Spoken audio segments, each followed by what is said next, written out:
दररोज सकाळी टिफिनमध्ये काय द्यावं हे सगळ्याच गृहिणींना पडणारा प्रश्न आहे. हाच प्रश्न मला देखील पडतो. म्हणून मी आज आपल्यासोबत 4 टिफिन रेसिपीज घेऊन येत आहे. त्यामुळे तुमचे आठवड्याचे 4 दिवस हे आरामातच जातील. कुठलेही प्री प्रिपरेशन नाही आणि तरी सुद्धा आपली ही झटपट बनणारी टिफिन रेसिपी किंवा तुम्ही रोजच्या भाजीत काय बनवू हा प्रश्न देखील इथे सॉल्व्ह करू शकतात. तर नमस्कार मंडळी, मी आहे दीक्षा आणि दीक्षाज पीसफुल किचन मध्ये आपलं सहर्ष स्वागत आहे. तर सुरू करूया पहिल्या रेसिपीसाठी. तर यासाठी मी इथे एक कढई ठेवली आहे आणि त्यामध्ये मी 2 ते 3 टेबलस्पून ऑइल घातलेलं आहे. ह्या भाजीसाठी थोडंसं तेल आपल्याला एक्स्ट्रा घालावं लागेल, कारण इथे आपण बेसन घालून कांद्याची पात करणार आहोत. तर यामध्ये मी अर्धा टीस्पून जिरं आणि अर्धा टीस्पून मोहरी घातलेली आहे. त्याचबरोबर थोडंसं हिंग घालत आहे. ऑप्शनल आहे, पण तुम्हाला नसेल घालायचं तर स्किप देखील करू शकतात. आता यामध्ये आपण कांद्याच्या पातीचा पुढचा भाग पहिले घालूया. हा भाग परतण्यासाठी थोडासा आपल्याला टाइम लागू शकतो, म्हणून हा आधी घालायचा आणि जो हिरवा भाग आहे पातीचा तो आपण नंतरून घालूयात. याच्यामध्ये आपल्याला दुसरा कांदा घालण्याची अजिबातच गरज पडत नाही. जर पातीला थोडेफार छोटे छोटे कांदे जरी असतील ना, ते देखील इथे खूप छान काम करतात. तर हे 5-6 मिनिटांनंतर मस्त परतले होते. तर आता मी स्वच्छ धुतलेली कांद्याची पात येथे रफली चॉप करून घालत आहे. आता याला मस्तपैकी मिक्स करून घेऊयात.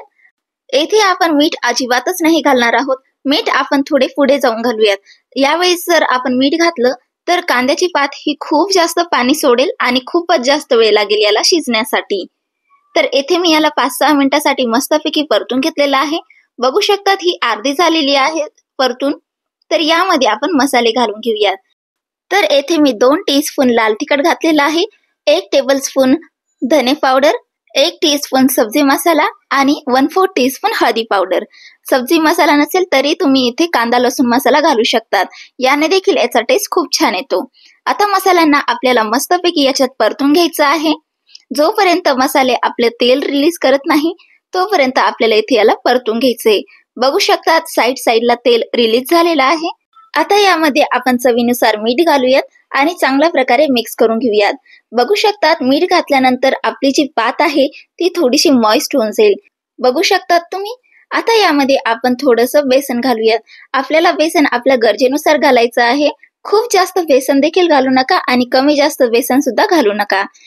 येथे मी आधी 4 ते 5 टेबलस्पून बेसन घालत आहे आणि याला आधी मिक्स करून घेऊयात. आपण याला थोडं बेसन करून ऍड करूयात, जेणेकरून आपल्याला कळेल की अंदाजा येईल की याच्यात किती बेसन गेलं पाहिजे किती नाही.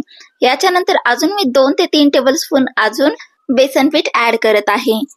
थोडं बेसन ऍड केल्यामुळे यामध्ये लम्स पडणार नाही आणि आपलं जे बेसनची पात आहे ती खूपच छान बनते. त्यामुळे एक खट्टी बेसन अजिबात घालू नका. तुम्हाला हवं असेल तर याला थोडंसं सैल असेल या कन्सिस्टन्सी मध्ये सुद्धा तुम्ही याला खाऊ शकता. तर मला इथे घट्ट बनवायची आहे थोडीशी भाजी, त्यामुळे मी इथे याला अजून एक्स्ट्राचं बेसन ऍड केलेलं आहे. मोजून इथे मी 7 ते 8 टेबलस्पून बेसन ऍड केलेलं आहे. आता याला आपण मिक्स करून थोडंसं याला 5 ते 7 मिनिटांसाठी वाफवून घेऊयात. 5 ते 7 मिनिटांनंतर बघू शकता तुम्ही याचा कलर बी थोडासा चेंज झाला आहे आणि बघू शकता बेसन आपला थोडंसं शिजल्यासारखं वाटतंय आणि यात अजिबातच मॉइश्चर इथे राहिलेला नाही. आणि तयार आहे आपली बेसनची पात. याला तुम्ही टिफिन मध्ये द्या किंवा सुकी भाजी तुम्ही साईड डिश म्हणून द्या, खूपच टेस्टी लागते. आता बघून घेऊयात सेकंड रेसिपी. तर सेकंड रेसिपी आपण इथे वांग्याचं भरीत बनवत आहोत. ही रेसिपी तुम्हाला लिटरली सांगते खूपच सोपी आहे आणि मेन म्हणजे तुम्ही वांगे भाजीपर्यंत दुसरं काम देखील करू शकतात. त्यामुळे ही रेसिपी तुम्ही एकदा नक्कीच ट्राय करून बघू शकतात. तर इथे मी जे मोठे साईजचे वांगे असतात ते घेतलेले आहे आणि याला मी थोडंसं ऑइलनी ग्रीस केलेलं आहे. तेल लावून भाजण्यामुळे आपला जो वांगा आहे ते लवकरात लवकर भाजतं आणि याला लवकर चटके बसतात, म्हणजेच हे लवकरात लवकर शिजून जातं. याला सर्व साईडनी मी मस्तपैकी भाजून घेतलेलं आहे. आता मोस्ट ऑफ द टाइम काय होतं, गडबडीमध्ये आपण याला चेकच करत नाही आणि थंड झाल्यानंतर आपला जो वांगा आहे ते आतून काळं निघतं, कारण ते पूर्णपणे शिजलेलं नसतं. त्यामुळे तुम्ही काय करा, ही अशी चाकू इन्सर्ट करून बघू शकता. जर इझिली जर चाकू इन्सर्ट झाला तर समजून जायचं आपला वांग मस्तपैकी शिजलेला आहे. तर आता यांना काढून घेऊयात. येथे मी 2 वांग्यांचं भरीत बनवत आहे. 2 गॅसच्या शेगड्या असल्यामुळे हे दोन्ही पॅरलली मी भाजून घेतलेले आहे. आता यांना आपण सोलून घेऊयात. जेणेकरून यांचा जो काळपट भाग आहे तो इझिली निघून जाईल. बघू शकता तेल लावल्यामुळे आपण किती इझिली याची पील ऑफ करू शकतो. याला सोलल्यानंतर आपल्याला याला चेक करायचं आहे, जेणेकरून याच्यामध्ये एखादा किडा किंवा अळी राहू नये. आता आपण याला मस्तपैकी फोडणी देऊन घेऊयात. येथे मी 2 ते 3 टेबलस्पून तेल घालत आहे. आता यामध्ये घालूयात 1 टीस्पून मोहरी, 1 टीस्पून जिरा आणि थोडंसं हिंग. सोबतच येथे मी 1 मीडियम साईजचा बारीक चिरलेला कांदा घालत आहे. सीझन मध्ये आता थोडेसे मटार होते, त्यामुळे मी येथे हिरवे मटार घातलेले आहे थोडेसे. तुम्ही वाटलंच तर फ्रोझन मटार घाला किंवा हे स्किप देखील तुम्ही करू शकतात. आता यांना मस्तपैकी आपण परतून घेऊयात. कांदा आपल्याला जास्त नाही परतवायचा आहे, हलकासा हा ट्रान्सलुसंट होईपर्यंत आपल्याला परतून घ्यायचा आहे. बघू शकतात कांदा इथे ट्रान्सलुसंट झालाय. आता आपण यामध्ये मसाले घालून घेऊयात. तर येथे मी 1 चमचा लाल तिखट घातलंय, 1 चमचा धने पावडर, 1 टीस्पून जेवढा सब्जी मसाला आणि थोडीशी हळदी इथे मी घातलेली आहे. सोबतच येथे मी गरम मसाला घातलेला आहे अर्धा टीस्पून इतका. आणि या सर्व मसाल्यांना आपण मस्तपैकी परतून घेऊयात. मसाले इथे करपू नये म्हणून मी इथे थोडंसं पाणी घालत आहे, जेणेकरून आपले मसाले करपणार नाही. आता आपल्याला यांना ऑइल रिलीज करेपर्यंत यांना परतून घ्यायचंय, मंद आचेवर परता, जेणेकरून हे करपणार नाही. 5 ते 6 मिनिटांनंतर तुम्ही बघू शकतात तेल हे रिलीज झालेलं आहे साईडनी. आता यामध्ये आपण भाजलेलं वांग घालून घेऊयात. वांग घातल्यावर सोबतच आपण चवीनुसार मीठ घालूयात आणि कोथिंबीर घालूयात. बस, आणि याला परतून घ्यायचं आणि तयार आहे आपली सेकंड रेसिपी सुद्धा. लिटरली ही रेसिपी बनवण्यासाठी आपल्याला फक्त 10 मिनिटं लागतात. जास्त वेळ आपल्याला फक्त वांग भाजण्यासाठीच लागतो. That's it. तुम्ही जर वर्किंग वुमन असाल तर तुम्ही वांग हे रात्रीच भाजून ठेवू शकतात फ्रीजमध्ये आणि सकाळी याला सोडून तुम्ही परतून घेऊ शकतात. खूपच झटपट होते ही भाजी आणि चवीला खूपच छान लागते. बघा, तयार आहे आपली सेकंड रेसिपी सुद्धा. आता बघून घेऊयात आपली थर्ड रेसिपी. तर यासाठी आपण घेऊयात एक मिक्सरचं भांड आणि त्यामध्ये घेऊयात 3 ते 4 हिरव्या मिरच्या. हिरव्या मिरच्या तुम्ही तुमच्या चवीनुसार कमी किंवा जास्त सुद्धा घेऊ शकतात. सोबतच थोडेसे लसणाच्या पाकळ्या घेतलेल्या आहेत. थोडीशी इथं कढीपत्त्याची पानं घातलेली आहे, ऑप्शनल आहे, आणि थोडंसं जिरं घातलेलं आहे. आता याला आपण एक बारीकशी भरड करून घेऊया. जास्त बारीक नका करू, थोडीशी जाडसरच ठेवा. जर तुम्ही वर्किंग वुमन असाल तर ही जी वाटण आहे तुम्ही रात्रीच करून फ्रीजमध्ये स्टोअर करू शकतात आणि सकाळी फक्त उठलं की तडका द्यायचा आणि भाजी बनवायची, बास. तर बघू शकतात इथं मी जास्त बारीक नाही केलेलं आहे वाटण. आता आपण बनवून घेऊयात भाजी. तर इथे मी 2 ते 3 चमचे तेल घालत आहे. त्यामध्ये घालूयात 1 टीस्पून मोहरी, त्याचबरोबर थोडंसं जिरं घालूयात, थोडंसं हिंग घालूयात, ऑप्शनल आहे. आणि यामध्ये आपण आता जे वाटण आपण केलेलं होतं हिरवी मिरचीचं आणि लसणाचं ते इथे आपण घालून घेऊयात.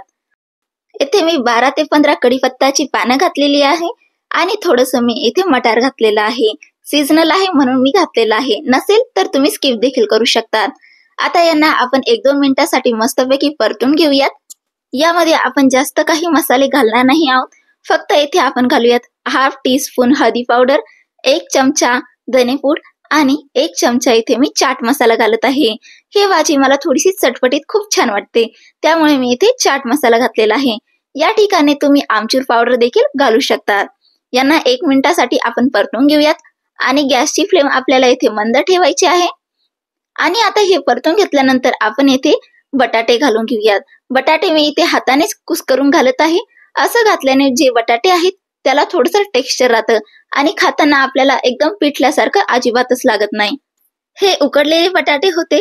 तुम्ही जर वर्किंग असाल तर बटाटे तुम्ही रात्रीच उकडून ठेवा आणि सकाळी तुम्ही लगेच भाजी करू शकतात. तुम्हाला हवं असेल तर तुम्ही बटाटे हे कापून देखील घालू शकतात. येथे मी 5-6 मीडियम साईजचे बटाटे कुस्करलेले आहे. आता यामध्ये आपण चवीनुसार मीठ घालून घेऊयात. आता या भाजीला मस्तपैकी आपण मिक्स करून घेऊयात. बटाटे हे ऑलरेडी बॉईल होते, त्यामुळे ही भाजी करायला आपल्याला हार्डली 5 ते 7 मिनिटं लागतात. अजिबात जास्त वेळ लागत नाही. तुम्ही हवा असेल तर प्रिपरेशन केली असेल तर कमीत कमी 5 मिनिटात ही भाजी बनते आणि प्रिपरेशन नसेल तर 15 ते 20 मिनिटात ही भाजी बनून जाते. बघू शकतात भाजी ही मिक्स झालेली आहे. यामध्ये मी हिरवी कोथिंबीर घालत आहे आणि परत 2-3 मिनिटांसाठी याला परतून घेऊयात. तुम्ही हवं असेल ना पाणीपुरी मसाला किंवा आमचूर पावडर ऐवजी तुम्ही इथे अर्धा लिंबू पिळून सुद्धा इथे घालू शकतात, जर तुमच्याकडे चाट मसाला किंवा आमचूर पावडर नसेल तर.